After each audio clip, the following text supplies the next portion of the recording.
Tastatu. Outward. Divis Prasav, touching the sky. Hema, golden. Kirita of their helmets go to be with the crests. Niruda, blocked. Kasto, the directions. Purat, brilliant. Angada, bracelets. Bujo, on whose arms, Gam, the earth. Kampayanto, shaking. Charanai, with their feet. Pade Pade, at every step. Katya, with their waists. Sukantya, with beautiful decorated belts. Akam, the sun. Aditya, surpassing. Tastatu, they stood. Translation by Juventus A.C. Bhaktivedanta Swami Prabhupada ki jai. Their bodies became so tall that they seemed to kiss the sky with the crests of their gold crowns. They blocked the view of all directions, and while walking, shook the earth at every step. Their arms were adorned with brilliant bracelets, and they stood as if covering the sun with their waists, which were bound with excellent and beautiful girdles. Repeat. Their bodies became so tall that they seemed to kiss the sky with the crests of their gold crowns. They blocked the view of all directions, and while walking, shook the earth at every step. Their arms were adorned with brilliant bracelets.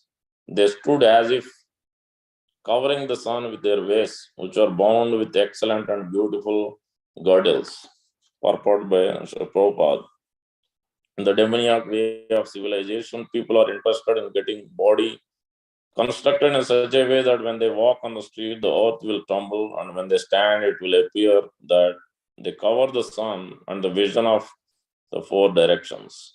If a race appears strong in body, their country is materially considered to be among the highly advanced nations of the world. So, I'll try to understand this verse. Om Jnanatimirandasya Jnananjana Salakaya Chaksurunmilitam Yena Tasmai Sri Gurave Namaha. Mukam Karoti Vachalam Pungum Langayate Girim Krupatamham Vande Sri Gurum Denatarim Paramanantamadam Sri Chaitanya Iswaram Vancha Kalpatarubhyasya Krupa Sindhubhyayevacha Paditanam Pavanebhyo Vaishnavebhyo Namo Namo. Jai Sri Krishna Chaitanya Prabhu Nityananda Sri Advaita Gadadhara Srivasadi Gaur Bhaktivinoda. Hare Krishna, Krishna Krishna, Hare Hare, Hare Rama, Rama Rama, Hare Hare. Sri Chaitanya Mano Vishtam Stapitam Yena Bhutale Swayam Rupa Kadam Dadati Swapadantikam. Rupa Goswami Prabhupada ki jai, Shri Prabhupada ki jai, Gaur Bhaktivinoda ki jai. So quickly, we're here. This chapter titled as Victory of Hiranyaksha over all the directions of the universe, where Maitreya Muni is speaking about Hiranyaksha, whereas Vidura is asking about the pastime of how.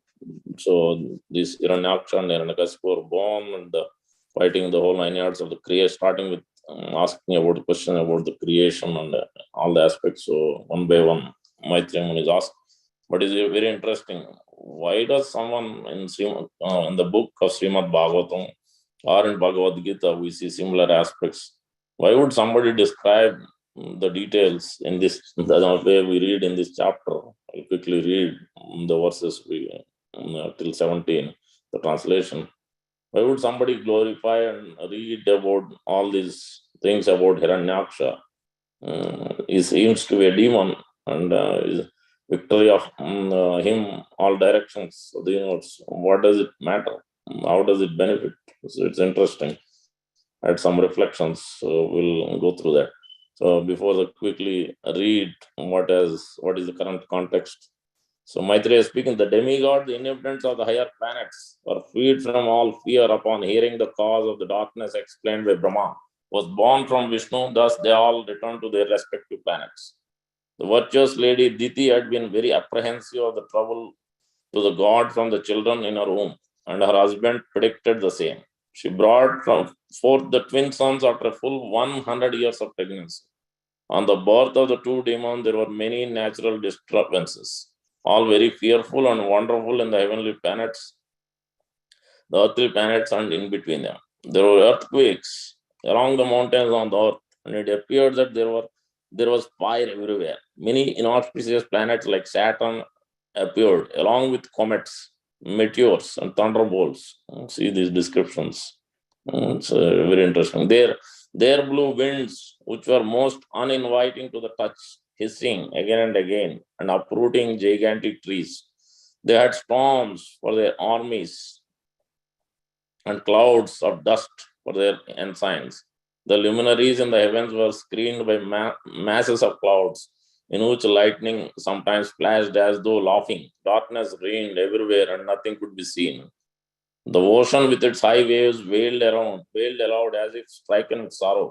And there was a commotion among the creatures inhabiting the ocean. The rivers and lakes were also agitated, and lotuses withered. Misty halos appeared around the sun and the moon during solar and lunar eclipses again and again. Claps of thunder were heard even without clouds, and sounds like those rattling chariots emerged from the mountain caves. In the interior of villages, she jackals hurled portentously, vomiting strong fire from their mouths, and jackals and owls also joined them with their cries. We have an interesting story of jackal. We'll discuss soon. Raising their necks, dogs cried here and there, now in the manner of singing and now of wailing.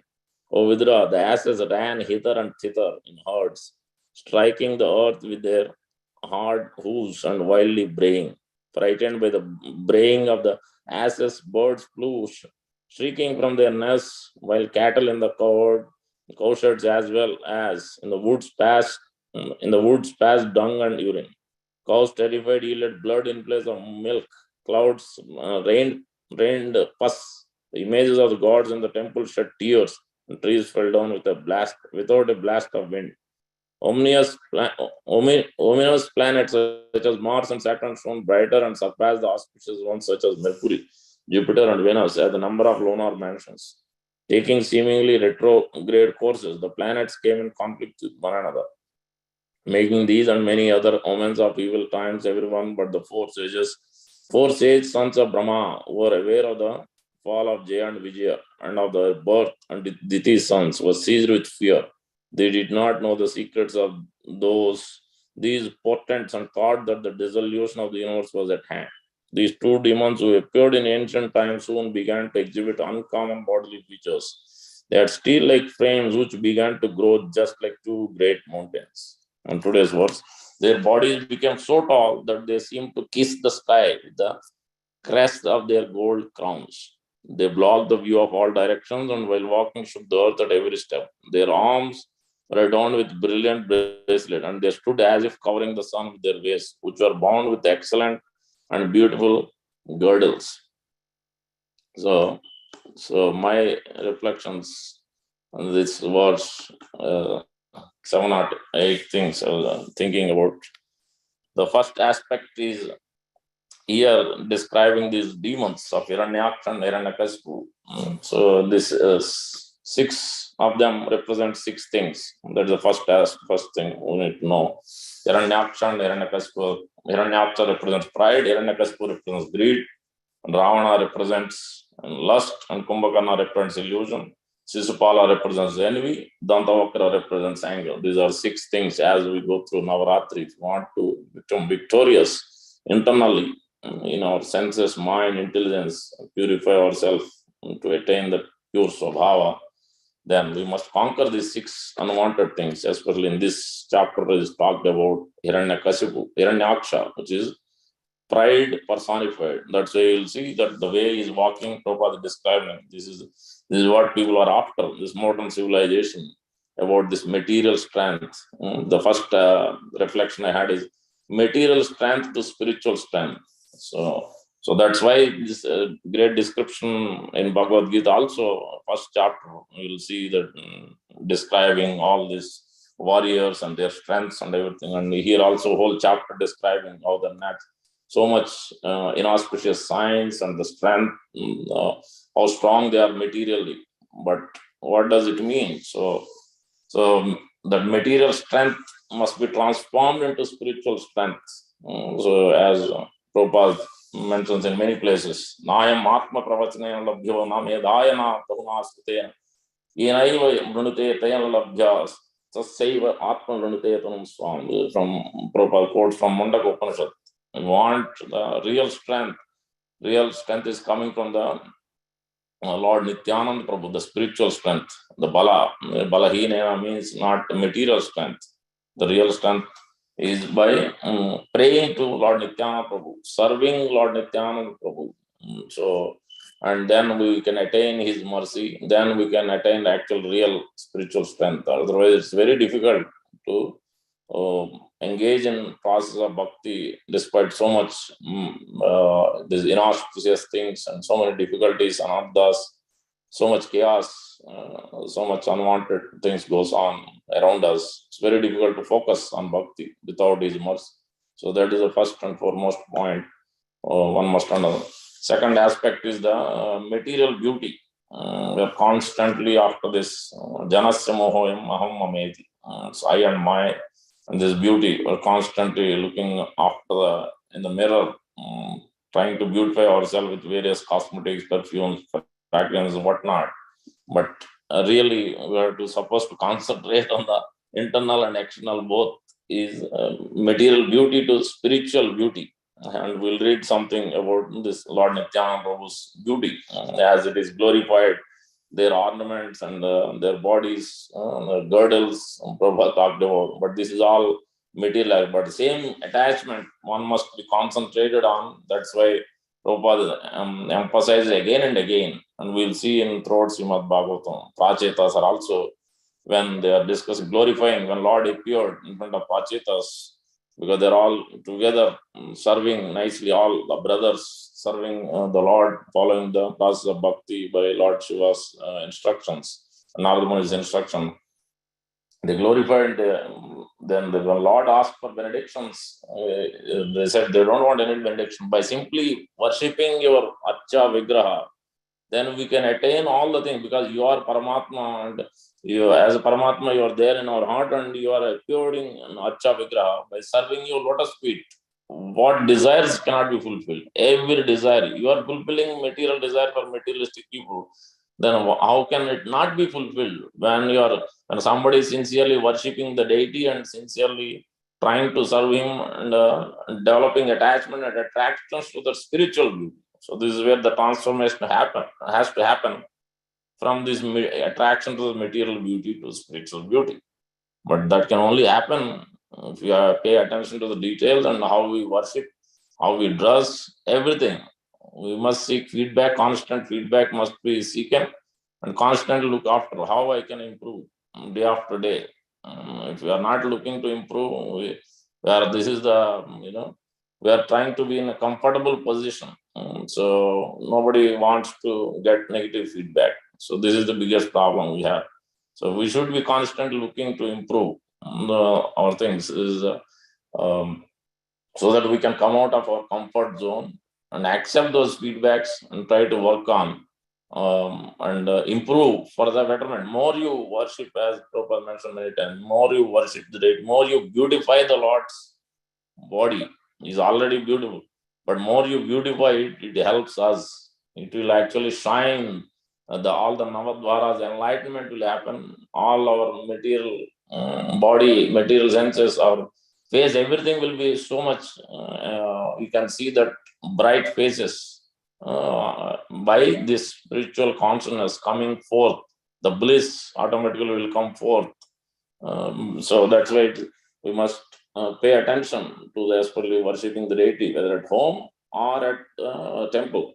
So very much, whether it's offering flowers or whether it's offering various fruits, various articles, jewelry, dresses, everything must be very, very thoughtful. The cooking, the food item, what we offer, everything must be paying attention, details, and sincere prayers are required before we do anything. To Tulsi Marani, to Prabhupada, before you step on doing any devotional service. Okay, by their strength only, then we'll be able to do. They will give the intelligence. What intelligence we have, what qualification we have to do any devotional service. So that's why this transformation has to happen from material beauty to spiritual beauty. And then the third aspect, as this Hiranyaksha is representing, is false pride. So that will read how Lord crushes the false pride. As I was reading also earlier in my earlier class about King Prithu Maharaj, even though he was a Sektya Vaishya avatar, when the Magadas and Sutas, and others, those singers and bards, they are praying and they are glorifying him. Then he said, you shouldn't be glorifying me. You haven't seen these qualities in me. Why are you glorifying me unnecessarily? You shouldn't use like this. Don't waste your time. Glorify someone else who is qualified. So this Lord is teaching, even though Prithu Maharaj is qualified, is teaching by his own example how to use efficiently, how to use your time and everything, the words, glorify actually the Supreme Lord. Avoid prajalpa. So that great details are there. Read from Bhaktivinoda Thakur, how many types of prajalpa is there and how to use everything to glorify the Supreme Lord is a representative, pure devotees and the Vaishnavas. So that is there. Then the next aspect is also how to this Dushkriti. These two demons are representing, or the six demons we discussed is representing Dushkriti. We want to see Krishna very quickly soon. We want to communicate with the Lord very quickly. Then the Srimad Bhagavatam described in the second verse, you must come to meritorious activities. You cannot keep performing impious activities, dushkritina, impious activities, inauspicious activities, irregular activities, irreligious activities. Then you can't establish the heart. In the heart, the Supreme Lord, you can't realize, revive, you can't communicate with the Lord. Lord will keep on giving forgetfulness only. He will keep on covering with illusion, avaranatmika Shakti and prakshepatmika Shakti, as the verse 2 as describing. So, dharma projita kaitavo atra paramo nirmat saranam, the enviousness, nirmat saranam satam vedyam vastavam vastu vast, tapatrayon molanam. That is another reflection also. Three miseries as described, how when Hiranyaksha was born, all the so many types of miseries, inauspicious signs, calamities, tapatrayom molanam. Only it will be uprooted when this enviousness will be uprooted, when these threefold miseries will be uprooted. Tapatrayom molanam. Srimad Bhagavate Mahamunikrute Kimva Parerisva Sadhyo Hrudivi Tatra Kritivi Tat Kshana. Tatra Kritivi means meritorious. That means not pious credits, not the ordinary pious credit, not Bhoga Unmukha Sukriti to get enjoyment for heavenly planets, higher planet, not even Moksha Unmukha Sukriti, not for liberation. Actually, we should be performing Bhakti Unmukha Sukriti. That worshipping Tulsi Maharani, serving devotees, serving the Lord, serving spiritual master. This verse also can be, this whole chapter can be taken as also in book distribution. Use everything to serve the Lord. So everything. So no matter what, even people criticizing you or whatever people may say, when we go to book distribution, you have to hear so many foul words. Also, sometimes people will not like it. Like you to distribute books, like you to chant the holy names, especially on the street and the stores.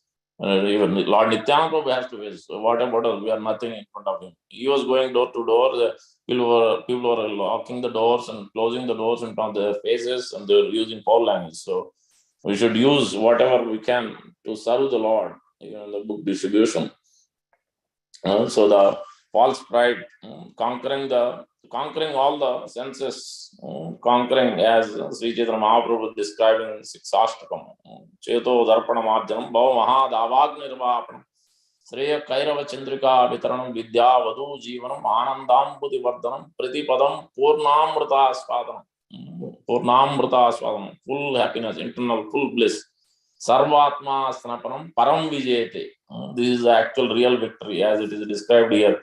Victory over all direction with the material attachment. You are trying to become victorious for temporarily, for time being.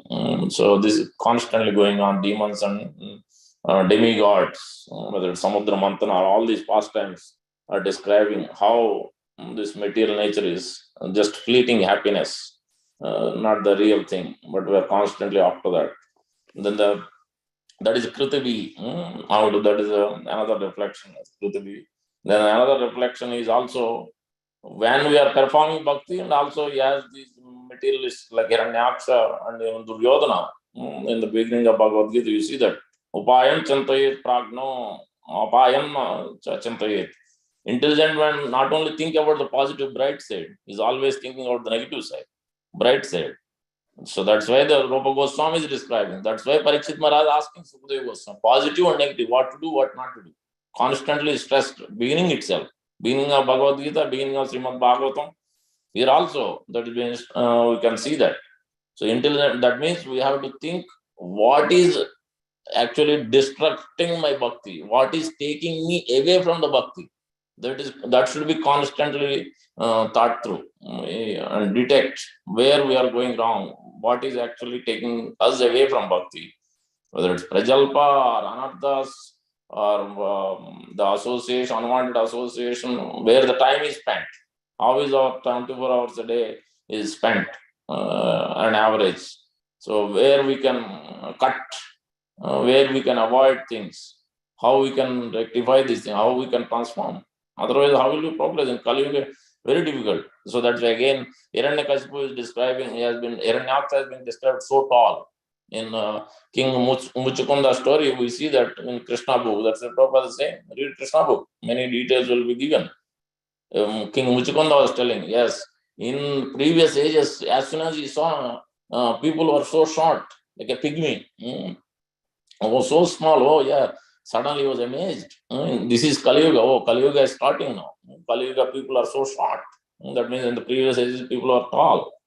So obviously, these demons, they have 8 mystic perfections, Anima, Lagima, Mahima, Prakamya, Vista, Vasita, Kamya, so many.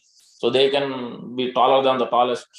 They can touch the clouds and everything they can do, as we see in description in all these demons coming to kill Lord Krishna and Vrindavan. So all these descriptions are similar to that. So that's another way to look at. Always look at what is destructing, what is the asat, trasna, asat with the avoiding unwanted things.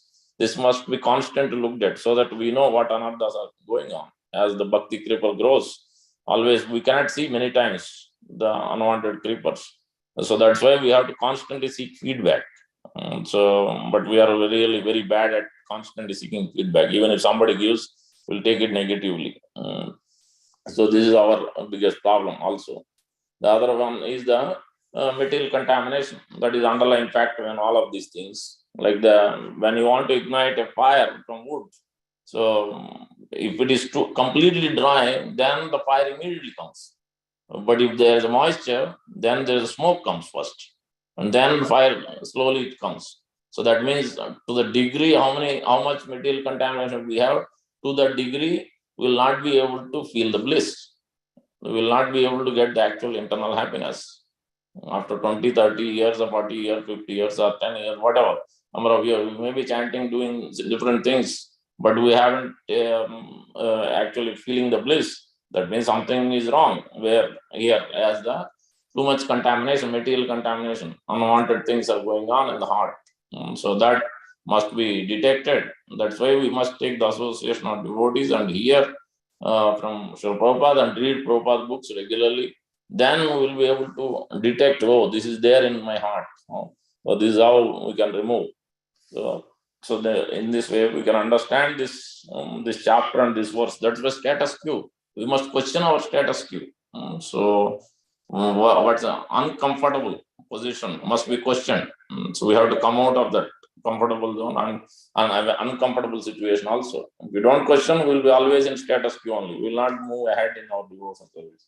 Now let's read, especially the Hiranyaksha representing pride, the beautiful pastime when Arjuna, Lord Krishna taught Arjuna about this aspect, how he crushed the pride of Arjuna. So when the battle ended, Pandavas were victorious. They were all happy. Arjuna and Krishna were in the chariot traveling along the banks of Yamuna, passing through some nice gardens. Upavanas. The two friends were happily talking. In his heart, Arjuna had developed some pride. But I am great Gnani. I received transcendental knowledge from Krishna. Krishna is all-knowing personality. He is in the heart as a super soul. Krishna knows very well what you are whispering in your heart. Immediately, Krishna could understand that Arjuna had developed some pride. So, at that time, as they were walking on the bank of Yamuna, at that time they saw a jambuka, a jackal. The jackal was moving around the dead human body, lying on the ground, just smelling the body, not eating it. Arjuna laughed, oh jambuka, murkha, this jackal is murkha, so foolish. He is moving around the dead body, not eating it. He is such a gnani, barefoot of knowledge. If two greyhounds come now, he will run away in fear. Upon hearing this, Krishna stopped the chariot and called the jackal. Hey, Jambuka, come here. The jackal came forward and paid obeisance and sat down with folded hands. Then Krishna asked, oh Jambuka, this dead body is your food, but you are not eating it. Why are you just smelling and moving around it? The jackal said with much humility, oh my lord, you are all-knowing Lord. I am barefoot of knowledge. I have no gnana. I am murkha.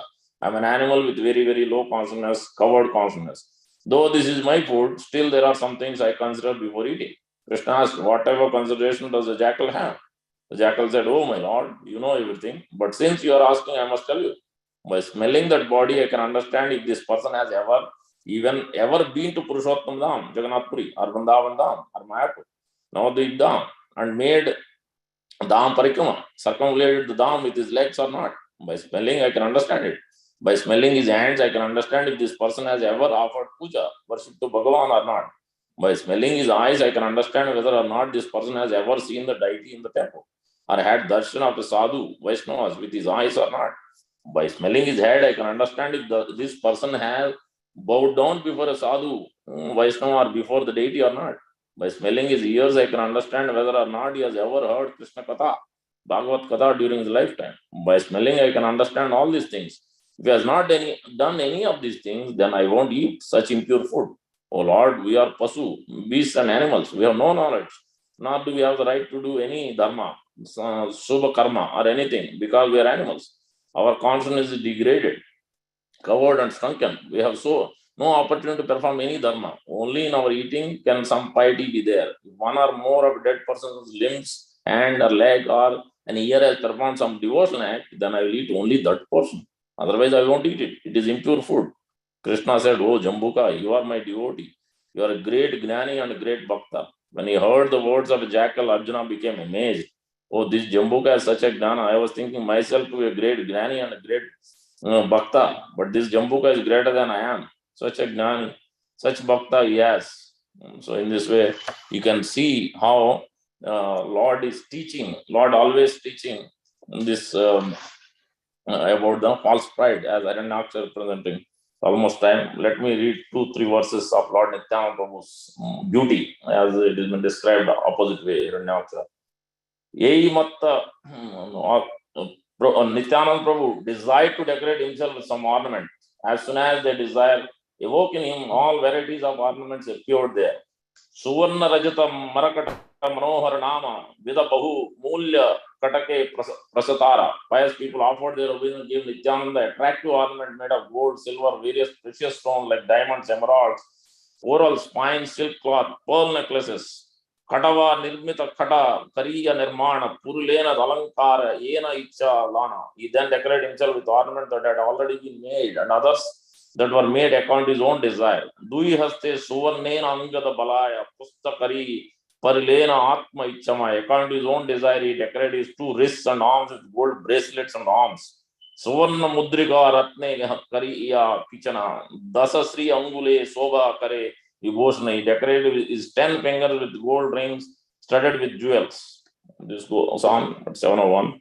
We'll stop here. Beautiful glorification of Lord Nityananda. Nityananda Ram ki jai, Prabhupada ki jai, Gaur Bhakta ki jai. Thank you, Hare Krishna. Hare Krishna. Thank you very much, Krishna Prabhu. Let's offer, we'd like to wish you all a safe and Krishna conscious day ahead and pray to the Supreme Lord by chanting Hare Krishna, Krishna Krishna, Hare Hare, Hare Rama, Rama Rama, Hare Hare. Hare Krishna, Krishna Krishna, Hare Hare. Hare Rama, Rama Rama, Hare Hare. Hare Krishna, Krishna Krishna, Hare Hare, Hare Ram, Ram, Ram, Hare Hare. Shri Narsingho, Jai Narsingho, Jai Narsingho, Praladesha, Jaya Padma, Mukha Padma Bringa, Ugra Mahavishnu, Jaguntam, Sarvakamukam,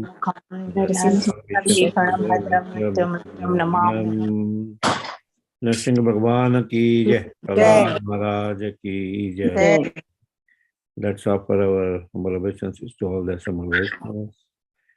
Vancha kalpatarubhasya kripa sindhubhaya vacha Param pavanebhyo Vaishnavebhyo namo Vaishnavinda ki Jai. Mantra Srimad Bhagavatam ki Jai. Srila Prabhupada ki Jai. Bol Premanande. Thank you, Hare Krishna. Thank you.